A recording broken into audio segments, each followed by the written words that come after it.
So a couple more movies, and then a little more about race, and then I want to get into the genetic stuff. Selma, that also came out since we last spoke. Yeah. Did you see it? Were you? I mean, how does it? Well, resonate for they you? didn't want me in it, but I financed Selma. I was the first one to jail at Selma. That was my money. My wife went to jail. The little cracker called me, Sheriff Clark. Dick Gregory, you that rich nigga entertainer. I heard that a sheriff can't be a sheriff in the South unless they tangle with you. Nah, I didn't want to tell him this. I'm at the Howard Theater.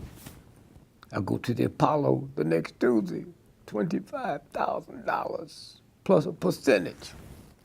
So I said, well, I got a bad cold and I've got, well, why don't you send your wife? I said, well, she's 9 months pregnant. You gonna take care of her? Yeah. So she went down. I made about $300,000 in the next 2 weeks, so now I go down. Sheriff Clark met me.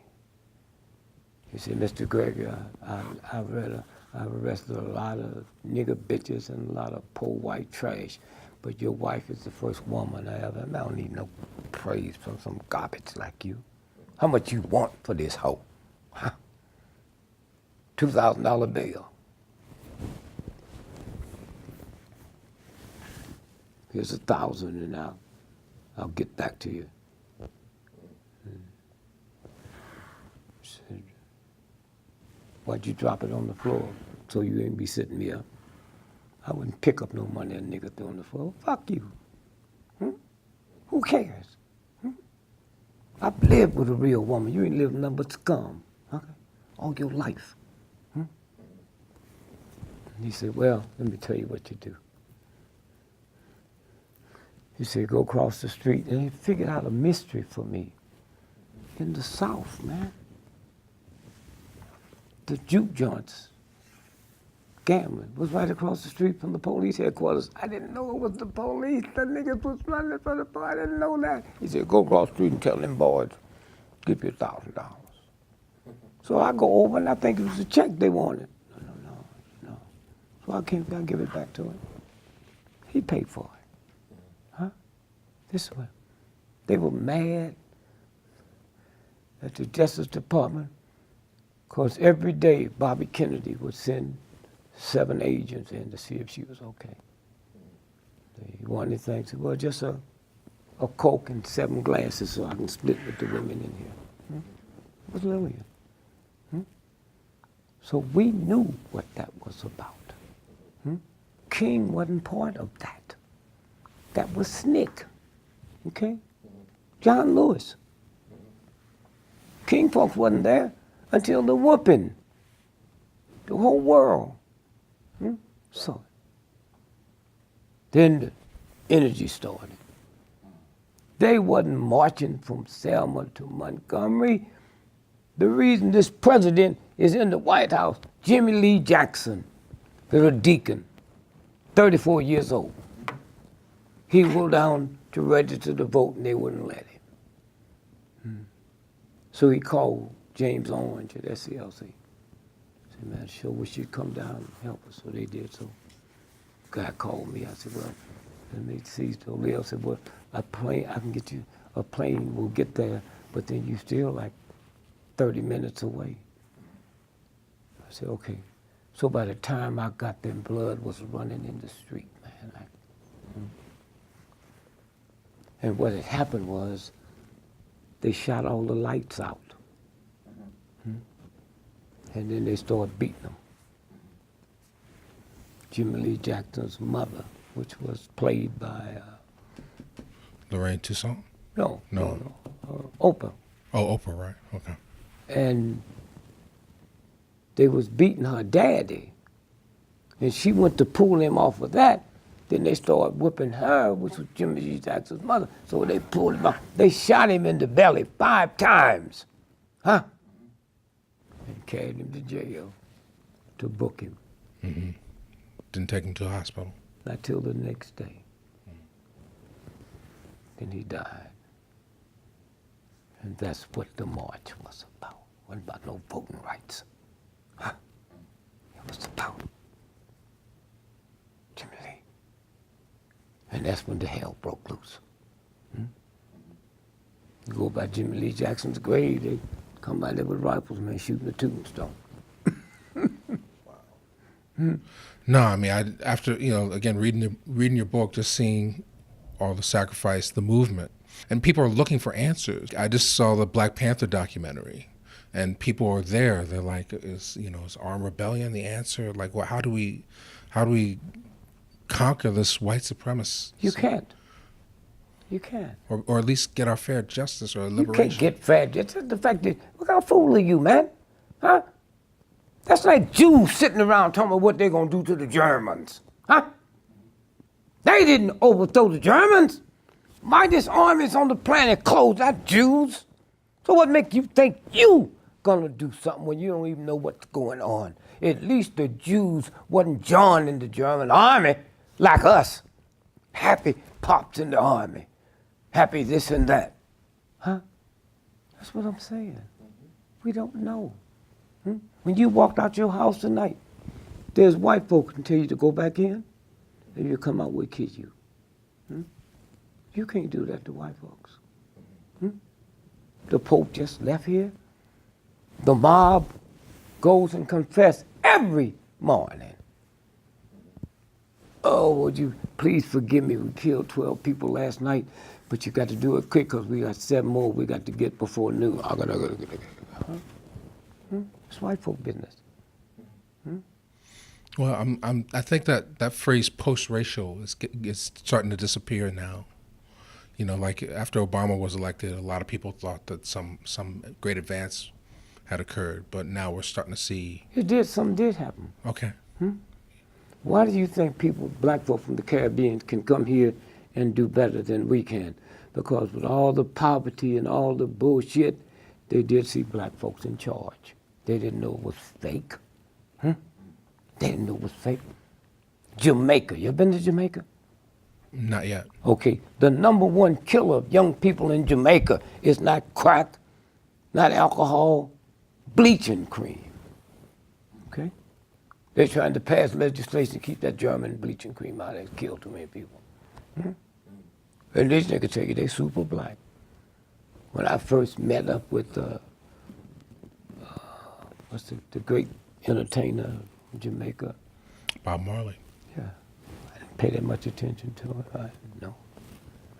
But he offered me $40,000 to be his opening act at Harvard Yard. I turned it down. And he came with so much humility to me. He said, man, I'm just so hurt you don't want to work with me. I said, yeah. Buffalo Soldier. They sent them niggas to the west to kill off the buffalo, to starve the Indians to death. So he started crying. He said, I didn't know that. I said, my mama didn't know it, my grandmother knew, but she's not a genius like you. So he said, what can I say about it? But the humility. I said, I'll do it, but you can't pay me. You can't pay me. Then after he died, he was coming here to University of Maryland. He said he got a problem with his foot. I said, I'll see you when you get this thing was canceled. He calls me from the New York hotel, leave a number. I kept calling, but I didn't realize they'd slipped him out of there to Germany where they're gonna kill him. So he ends up from an infected foot to brain cancer. And then one day I'm looking up a package and all of his uncut records, man. I got them. I got them. Wow. And so there's 2 fronts to that. I know both of them. I'm not looking for it. It's just, that's the game. Anytime they want to bust you, they can bust you. But remember one thing. Then you see what we talked about earlier.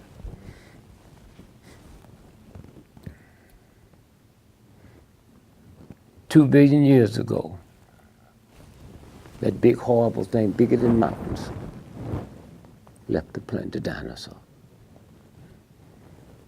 Your children, your grandchildren, they feed us that. Dinosaur. What they don't tell you is when the dinosaur was here, so was the turtle, so was the butterfly. 2 billion years ago, the turtle and the butterfly is still here. Gorgeous, pretty, not evil and mean and horrible. Turtle just. And that's how we won the civil rights movement. We took on the mightiest nation in the history of the planet with no guns. And all we became was turtles. We didn't know it. Hard on the outside, soft on the inside, and willing to stick your neck out. If you're not willing to do that, you can't be a turtle. Get the fuck out the way. So I'm coming out the hotel and get me a case of whiskey. And me and those state troopers drank every night. A brother who the white folks thought was white, married to a black woman, living in a black neighborhood, children go to black schools, but they thought he was white. So he came to see me with this look and said, what's happening, man? Where's the whiskey? Oh, man, look, this meeting, man. And tomorrow, they got 300 white folks that came in from all over the South, gonna kill all y'all. And our job is to rope off the press, so they can't get across the street. I said, man, I just think I know you, man. You go tell the folks. I ain't tell them niggas nothing. I came here to die. I don't want to die. I came here to die. So fuck it, tomorrow we die. So the next day, man, we out there. This cat, a white boy now, looked at me with tears in his eyes, shaking his head. You didn't tell him. So now we get there. Old black folks, young black folks, old men, singing, man. Glory, glory, hallelujah. My eyes have seen the glory. We get to the corner and they rope off the press. And I look down there and I see them waiting on us. And I think about my wife and my children. Fuck them. It's war. You niggas don't think about when you're over there killing Iraqis, when you're over there killing Vietnamese, and then come home and they got 4 stores on every corner and you can't get one and you don't see through that shit, huh? You don't see through it, huh? Exactly. And so now I see them. They got the little pick handles, little rifles, axes. They come across and man, I sure didn't want to die. If I knew this gonna happen, I'd have got me some little pussy before I left home. Okay. So then the people see him and they keep singing. And they keep praying. They don't know what's going to happen. So all at once, I'm moving up to the front, man. Learned that from my son. He's marching in a march with us. The FBI came and stopped the march and said, Mr. Gregory, so-and-so's son just broke out of jail and he's going to assassinate you today. Dallas. I said, well, did you talk to him? You talked to the criminal? So I'm walking and my son, he's just out there playing with the women and laughing and playing. So next thing I know, he's right next to me. I said, hey, punk, what you want? He said, I want the right to die with you. My son, huh? I want the right to die with you. Huh? Where you gonna get that from? I'm walking and I don't know if the bullet hit me in the arm and I fall in the gutter. I don't know if to get one clean sweep. That's what I'm thinking about when this nigga walk up to me. What's wrong, son? Dad, I just want the right to die with you. Hear that coming from your son. Huh? Huh? Not how can we get home? I got a message. No. So I'm there. And I see these white folks shaking, get scared. These ones. A look came over their face, man. It's like I've died and went to another planet. I'm looking at them. Huh? They dropped their pickaxes, man. This horrible look. 2 years I figured out what it was. When you're out there and you ain't scared and you're willing to die but not to kill, them crackers are the Spirit of God. That's where it came from. Not some hatchet-talking slick niggas. That's where it came from. And we kept marching. And we kept marching. I wouldn't have seen that just being a fucking entertainer. Huh? I wouldn't have had my son come to me. I said, I just want the right to die with you, Dad. Huh? Where do that come from? And lastly, I'd hang out with my mama. Said I didn't like her, but I'd hang out. She's around rich white folks. Rich white folks. They got books that white folk can't have. So I'm reading the story about Napoleon. The guy who was most important than him was the recruiter. There wasn't no addresses, telephones. He went through the wilderness in between wars and got those folks. So he walks up on this lumberjack, man, and he almost is like a pimp seeing a good hoe. He foamed at the mouth, man. Wouldn't and touched his muscles. Said, you know who I am? I said, yeah, everybody know who you are. He said, well, I want to tell you thanks. I'm the #1 recruiter on the planet. I've never met a specimen like you. How old are you? 98. I just want you to know you now belong to Napoleon's army. Oh, I said, no, I believe in God. I don't believe in killing. I'm not a traitor to the state because I chop my timber and pay my taxes. He says, you didn't hear me. And so he's so outdone that this guy would tell him this in front of his men. He went crazy. He said, ready to find squad. Ready, aim. And for the first time he saw that a human being can die more beautiful than a human being can live. And that went out. Now he really, that's before they had blindfolds. It was this old lumberjack that said, nobody will you ever execute. You can look them in the eyes. That shit ends now. Why? Because he said, heat the branding irons. He said he's just trying to figure out his ego. Breathe under, ready the branding iron. So he said, I'll give you the last time. No, I don't kill. So he took his hand and put it on a tree stump and branded the end. He said, whether you like it or not, you belong to Napoleon. That cracker got ready to walk away, and the old man grabbed him and said, come back here. Boy, didn't I tell you I belong to Napoleon? Put his hand back on the stump, took his side axe and chopped it off. Huh? You motherfuckers gonna tell me something? Huh? Only one on the goddamn planet? I read that. Huh? Chopped it off. And the recruiter went crazy. And he's the one that left Napoleon's northern flank open, where he was defeated. One man. Fucking man. That's cool. And so somewhere, when we sit and we look and see, they all started off the same. All started off the same. And somebody will see what you've been doing, not just this, other stuff. Some of it will be jive, because that's all they are, jive folks. But somewhere it slips through. You slips through. How did I know I'd find this in some rich white folks' house who my mother worked for? How did I know that little old punky son of mine would walk up to me and say, Dad, I just want the right to die with you. Wow. That's just that little bitty thread. The little thread. Yeah, you're planting seeds. Yeah. And some of these seeds are going to continue to grow. Yeah, no, it's there. It's there. Huh? It's there.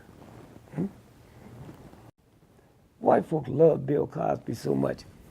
They had commercials, man, where little white children was riding his back eating tapioca out of his eardrums. Daddy Bill. And so, how do they kill my son and I can't get a commercial? For me, I feel that what Sidney was allowed to do in the Heat of the Night was the start of blaxploitation.